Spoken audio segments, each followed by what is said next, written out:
I truly hate that man.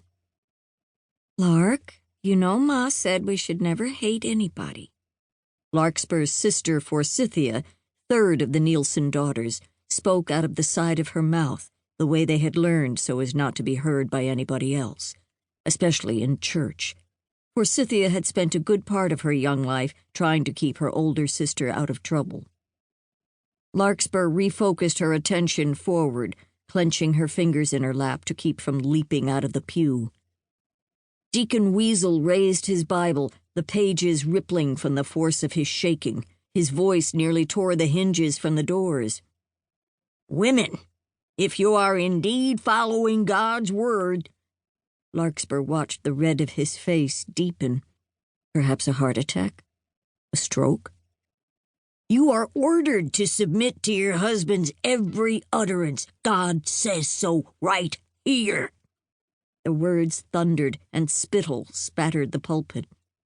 "If you are not married, your father is in charge. For too many of you, your mouth is your biggest sin." Little pig eyes slit nearly shut. He stared right at Larkspur as if daring her to speak. Lark returned stare for stare, knowing she was aggravating the deacon but no longer caring. According to him, women should never raise their eyes. Only a downcast posture was proper. Forsythia laid a gentle hand on Larkspur's shaking knee, and Lark felt an elbow digging into her left side. Her sister Delphinium was only reminding her that were their mother here, she would be mortified by the actions of her eldest daughter. Surely she had taught her daughters better than to let their emotions show like this in church. But then Ma had never met Deacon Weasel, or watched him drive their dear Pastor Erling to his deathbed. At least Lark sure found it suspicious that the two men had gone for a buggy ride and only the deacon returned alive, lamenting that their pastor had died in an accident.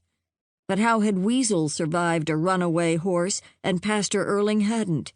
And if their mother could see how the Weasel took out his furies on his wife. Lark glanced at Climby Weasel, cowering in a forward pew, bruised, bones broken, terrified he would one day abuse their dreamed-of children. Climby made excuses for her husband whenever she and Larkspur talked, but they all knew that Climby had lost that last baby and those before because the deacon beat her so badly. When Weasel got liquored up, there was no stopping him. They all knew that, but their mother had gone on to heaven before Climby started taking refuge with the Nielsens when her husband went deep in his cups. Sadly, often not soon enough. Something had to be done. After the accident, Deacon Weasel had taken over, ignoring all efforts of the other church leaders to find a new pastor.